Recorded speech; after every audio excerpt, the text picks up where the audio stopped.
Now, the housing crisis has been a major problem in America, and I've got some good news for you and I've got some bad news for you. Which one do you want first? Okay, the good news. Now, the number of new homes and properties for sale has been increasing slightly, and we're seeing states and cities all across America that are changing their zoning laws. And this is providing more housing for the local community. Hooray! Now, this change is allowing more density even in single-family neighborhoods. So now we're seeing more townhomes, patio homes, small homes, and even what I would call tiny homes that are being built.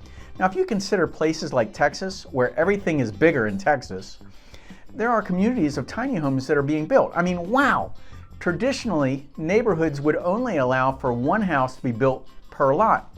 But some of these new rule changes are allowing local governments that are relaxing some of the rules, which may now allow some building of more units of housing on each property lot. On the other hand, bad news is there are new laws and rule changes that have not really sparked much development in the way of affordable housing being built at all. So what's really going on here? The truth? That's why I'm doing these videos. It's to help you to avoid the pitfalls that are costly. So give me a thumbs up if you're good with that. Why is it that so many towns are building so many apartments? Do you see those going up, right? Or you see the higher end housing, yet we still are struggling to build the missing middle of the market. Now, I don't know about you, but I'm seeing new apartment complexes that are being built on lots that were once zoned for single family homes. But remember, these are all rentals. You never own it. You just pay rent every single month. Yet at the same time, cities and towns are completely missing policies that affect affordable middle-class housing. And as it turns out, the devil is in the details. We're in uncharted waters right now with the supply and demand of the middle of the market homes. Things are just not right. Now, if you look at the numbers of new homes being built during the last 10 years, it's slowed dramatically compared to the number of new affordable homes that are needed. Here's the numbers. Between 2012 and 2022, 15.6 million households were formed. But during that same period, 11.9 million housing units were completed. Do you see a problem here? We're short.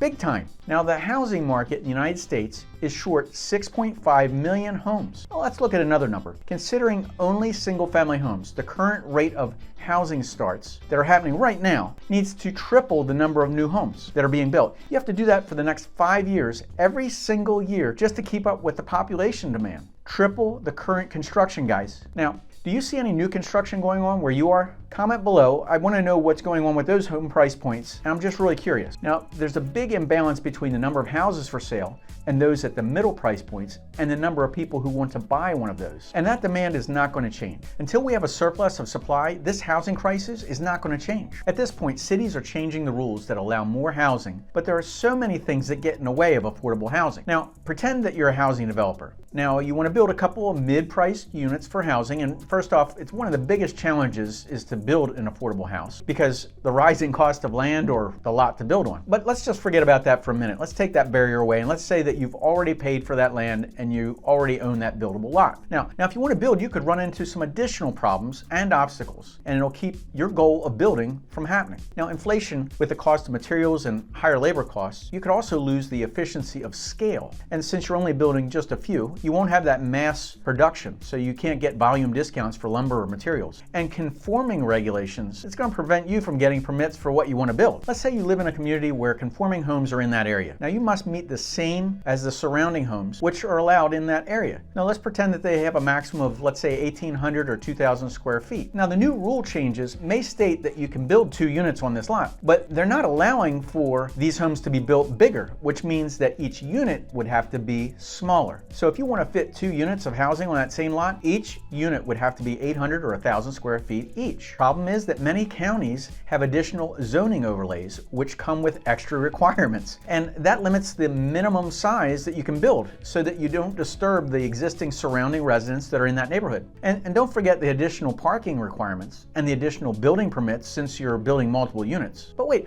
I thought they said they wanted to allow for more affordable housing. The truth is, building this type of housing may not be financially workable because your entry fee may be just too high with no profit margin. And these extra costs costs and requirements block many developers from building. And we're missing affordable housing that we so desperately need. Have we solved the housing crisis yet? Even large-scale developers find the process so complicated, this could be the reason that we're not seeing many of these homes being built. Now, can you imagine getting a commercial loan and you have to show the bank that this project has a profit? And you have to prove that to the bank so that you're not losing money before the bank will loan you that money. But let's take a look at it from a different perspective, guys. Let's say you're buying one home, one single family home. Let's talk about interest rates. More importantly, timing. Now, it's only natural to wait for these rates to come back down. But here's the thing. If you do that, you might be missing out on some incredible advantages of time. I don't want you to regret missing it again. Now, imagine this: when mortgage rates eventually do decline, home prices will inevitably rise. And this always happens. Look at what happened to rates when they were lower just a few years ago. It got crazy, right? Now, the Fed just announced that they're going to lower rates multiple times. What do you think is going to happen? Yep, get your crystal ball out. Just consider the option of buying now with less competition. Or you could hold off and you could find yourself paying even more for a home. But has this solved the housing crisis? Now, everyone needs a place to call home. But missing out on a window of opportunity, this is a risk you might not want to take. Now, let's consider how waiting for interest rates affects the rental market. What? You said rental market? Yeah. When interest rates rise, there's more demand for rental property because home affordability prices force people to rent. Now, we all know that we can't control housing prices or interest rates, but these two things contribute directly to current housing crisis, which only increases the need for more affordable housing. But first, we have to acknowledge the uncomfortable truth. Regardless of interest rate fluctuations, real estate provides stability that is unmatched by other investments, and the added tax deductions only help homeowners, not renters. And the gap between those who own a home versus those who rent may be causing an even further gap in the housing affordability crisis. Now, people sitting on the sidelines for home prices to go down may have gotten completely priced out of the market. I can hear it now. I remember when those prices were this much. I coulda, I woulda, I shoulda. The beauty of real estate over the long term is that it increases over time. Just consider what happened 3 years ago. What do you think things are going to go for? Think of what was going for 10 years ago, or 20 years ago, or 30 years ago. Those who are not invested seem to be left behind even further. But does this solve the housing crisis? We need to build a significant amount of middle housing, not just apartments. We need real change in order to make an impact to solve the housing crisis. We need lower development fees for developers. So if you're building, everybody has their hand out looking for money. But cities, towns, and states, they should realize that helping to get these projects started is going to help them in the long run. They will get their fair share of new property tax revenue when those new properties are built and they have new homeowners. Investors who bought income-producing properties has found that investment over the long term is secure and grows with time. This can be true if you can build parcels of financially affordable homes for new homeowners also.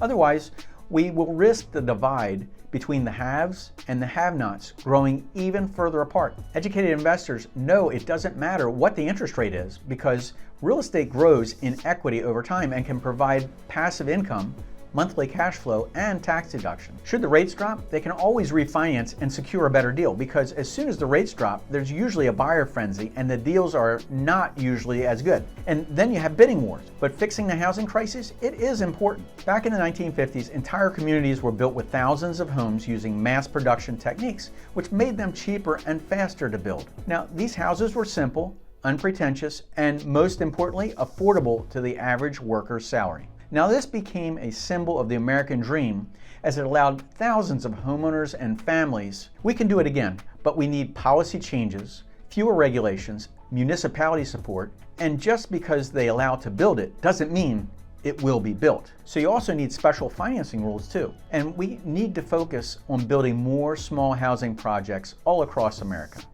Now, just to remind you, we need a projected 6.5 million homes just to keep up with the demand. But to get anywhere near that number, we need to get started right away. And we need to take out all those obstacles of regulations out of the way as well. Now, I hope you're enjoying these videos here on this channel. I'm making them for you. If you're looking to buy or sell real estate anywhere in the United States, I have a team of experts that I can hook you up with that'll help you find your hidden gem and help you avoid those pitfalls that are costly. So pick up the phone, give us a call, 843-839-9870. My team is here to help you, and I look forward to seeing you in the next video. I truly appreciate you watching.